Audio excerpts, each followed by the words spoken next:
1절, 예레미야 6장 1절 말씀입니다. 예레미야 6장 1절. 저와 여러분이 제가 1절, 여러분 7절, 6장입니다. 예레미야 6장. 저와 여러분이 한 절씩 교독하겠습니다. 예레미야 6장입니다.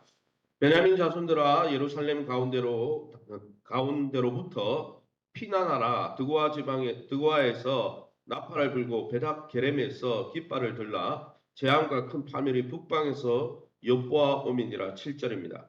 샘이 그 물을 솟구쳐냄 같이 그가 그 악을 드러내니 폭력과 탈취가 거기에서 들리며 질병과 살상이 내 앞에 계속 가느니라. 9절입니다.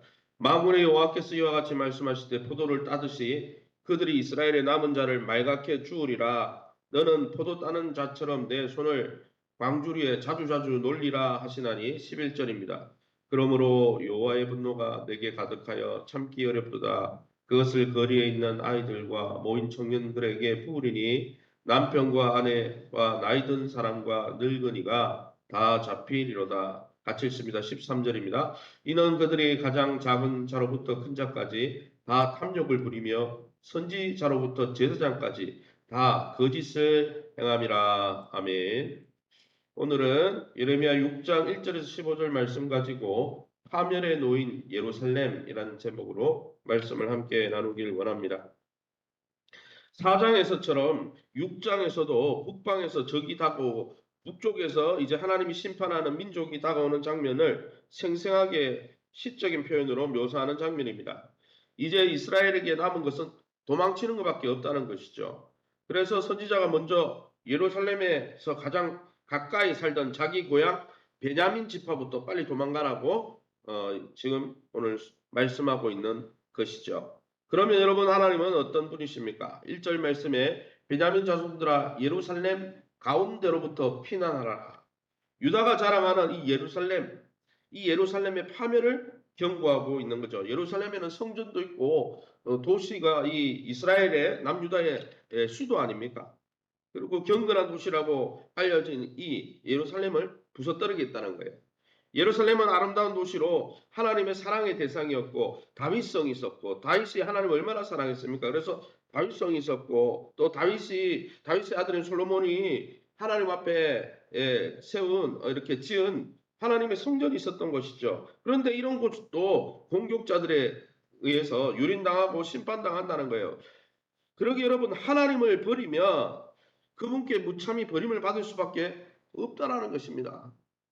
또한 성전이 있는 곳이라도 성전이 있는데 하나님의 법궤가 있는데 우리는 이런 게 있는데 우리는 이렇게 신앙의 명문 가문은 이렇게 전통이 있는데, 그런데 하나님 떠나면 하나님의 심판 앞에서는 그런 것이 더 이상 안전한 곳이 못 된다는 거예요. 법궤를 들고 나갈 때 엘리 제사장 때 어떻게 했습니까? 하나님은 안 믿고 법궤 들고 나갔는데 어떻게 했어요? 법궤도 빼앗기고 두 아들도 죽고 그렇게 했죠.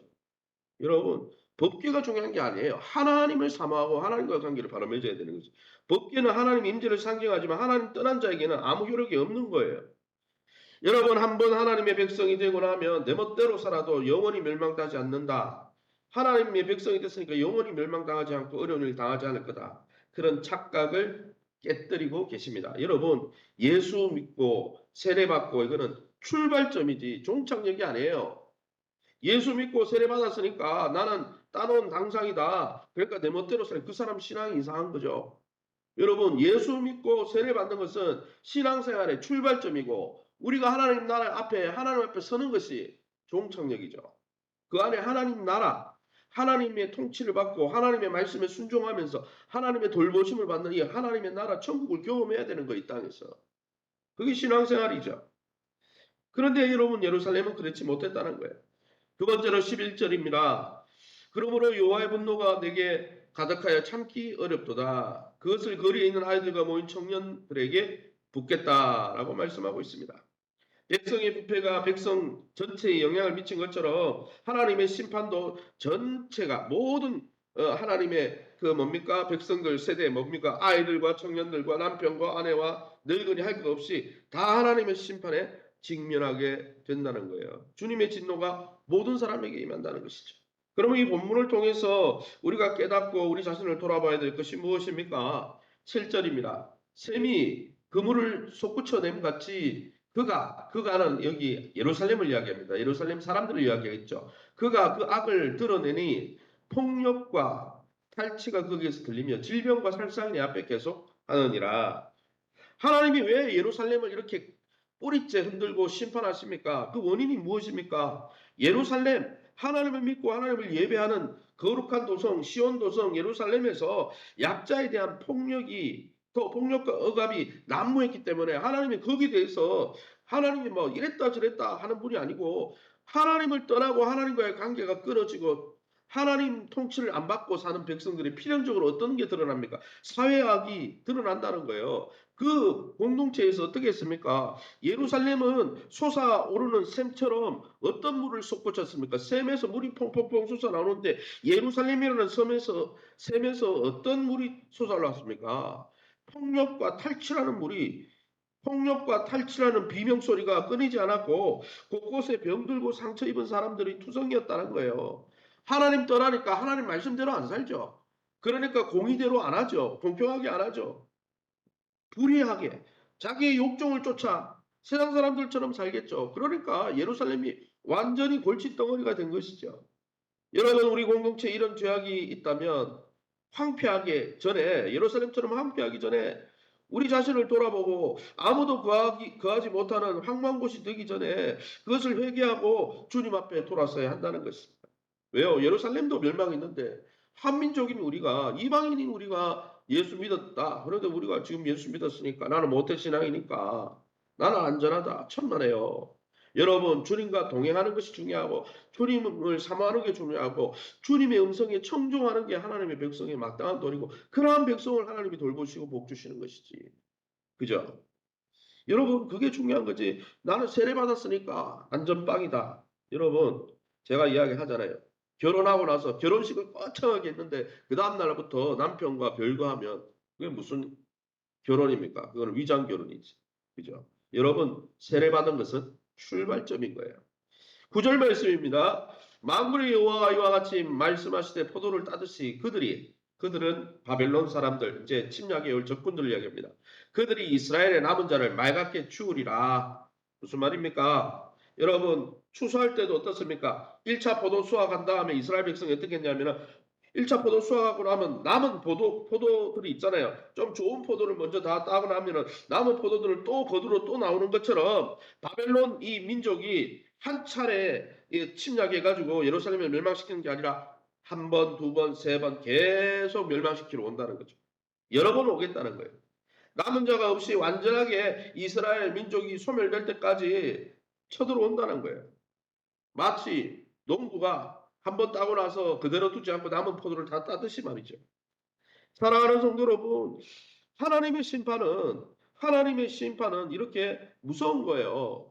하나님의 심판, 우리가 하나님께 등을 돌리고 살면, 아이고, 뭐 좀 살다가 나중에 돌아가지 뭐. 그게 아니라는 거예요. 관계가 깨어져 버린다는 거예요.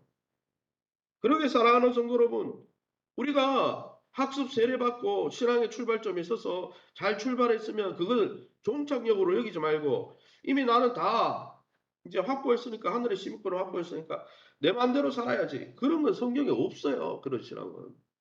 그건 왜곡된 거예요. 그렇게 살던 이스라엘은 다 망했다니까요. 그러기에 사랑하는 성도 여러분, 저 여러분의 신앙을 잘 돌아보시고 하나님과 동행하시기 바랍니다. 하나님과 동행하는 게 복입니다. 13절입니다. 13절 말씀 마지막에 이는 그들이 가장 작은 자로부터 큰 자까지 다 탐욕을 부리며 선지자로부터 제사장까지 다 거짓을 행함이라. 무슨 말입니까? 선지자와 제사장까지 모든 백성이 다 타락했다는 거예요. 특히 지도자들은 어떻게 했습니까? 자신과 백성들의 영적인 질병을 백성이 타락하면 타락했다, 잘못됐다 이렇게 지적해야 될 거 아니에요. 그런데 그걸 대수롭게 여기지 않고 회개와 심판의 메시지를 전하지 않고 평강의 메시지, 평강이 뭡니까? 잘 된다, 잘 된다. 죽고 있는데 잘 된다. 암이 퍼지고 있는데도 암을 진단할 생각은 안 하고 암이 몇 기가 됐으니까 수술 받으라 이런 이야기는 안 하고 잘 된다, 잘 된다. 여러분 우리의 죄악이 드러나고 부끄럽게 느껴질 만큼 여러분 우리 교회 또 우리 한국 교회 영적 지도자들이 담대하게 회개의 메시지, 심판의 메시지를 선포합니까? 그리고 여러분 그런 메시지 앞에 기꺼이 그런 메시지를 듣고 있습니까? 여러분 진짜 선지자고 진짜 설교자들은 하나님의 말씀에 기록된 대로 하는 거예요. 성도들의 눈치를 봐가면서 성도들이 이것을 좋아할까 싫어할까? 그럼 벌써 소명과 사명을 잃어버린 사역자죠. 매 순간마다 십자가를 지고 순교하는 마음으로 백성들이 에스겔이 그랬잖아요. 예레미야가 그랬잖아요. 듣든지 안 듣든지 살려내야 될 거 아닙니까? 살려내야지. 여러분 잘못된 부분이 있으면 수술해가지고 치료가 돼야 되지. 잘 된다, 잘 된다. 마음이 나빠지면 어떻게 됩니까? 그냥 죽는 거예요. 그러기에 사랑하는 성도 여러분, 우리가 말씀을 들을 때 왜 나한테 복된 메시지를 안 하고 목사님은 왜 자꾸 저렇게 이렇게 책망하는 메시지를 할까? 제가 책망하는 게 아니에요. 성경에 책망하는 메시지가 나오니까 전하는 거고 그게 여러분 찔리면 내 안에 잘못된 게 있다는 거예요. 성령이 그걸 깨닫게 하는 거예요. 그걸 고깝게 여기면 여러분 망하는 겁니다. 복이다 복이다 복이다 했던 거짓 선지자들은 이스라엘 이 예루살렘 성전과 같이 망해버렸어요. 그러나 예레미야 선지자는 복이 아니고 하나님의 말씀대로 하나님의 진노를 피하고 회개하라고 하니까 다 듣기 싫으니까 구덩이 파가지고 묻어버렸잖아요. 그러니까 예레미야 선지자가 평생 눈물의 선지자로 살았죠. 사랑하는 성도 여러분, 하나님의 말씀 앞에 성령의 감동 앞에 날마다 우리 자신을 성찰하고 하나님과 동행하고 있지 않다면 세례를 종착역으로 여기고 내 멋대로 살고 있다면 세례가 출발점인 줄 알고 하나님과 동행하는 삶으로 여러분이 돌아가시고 하나님의 음성에 청종하다가 하나님이 돌보시고 하나님이 인도하시는 하나님 나라의 복, 세상의 복이 아니라 하나님 나라의 참 복을 누리시는 저와 여러분 될 수 있기를 예수 이름으로 축원합니다. 시간에 우리 합심해서 기도합니다. 의로운 삶을 통해 우리가 하나님과의 바른 관계를 통해 우리가 하나님과에게 발라져야 여러분 사회도 건강해지는 거예요. 우리가 타락하면 이 사회는 소망이 없는 거예요. 왜요? 교회가 빛과 소금이기 때문이에요.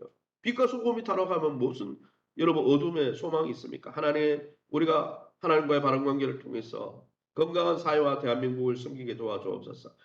교회 어린이 전도 목장 회복을 위해서 1:1 양육을 위해서 특별히 다음 주 월화수에 있는 우리 중고등부 수련을 위해서 기도해 주시기 바랍니다. 특별히 우리 세우신 교회와 좋은 관계를 맺게 하시고 메시지가 여러분 그게 책망이 들리면 하나님이 그렇게 말씀하시는 거예요. 저는 말씀만 전하지 누구를 책망하려고 메시지 준비하지 않습니다. 그럼 표적 설교잖아요. 저는 그렇게 안 해요. 말씀대로 그냥 가는 것뿐이지. 하나님, 우리가 하나님 교회 안에서 말씀을 바로 들을 수 있는 귀를 주시고 또 우리가 바로 돌이켜 하나님이 주는 참복을 누리게 도와주옵소서.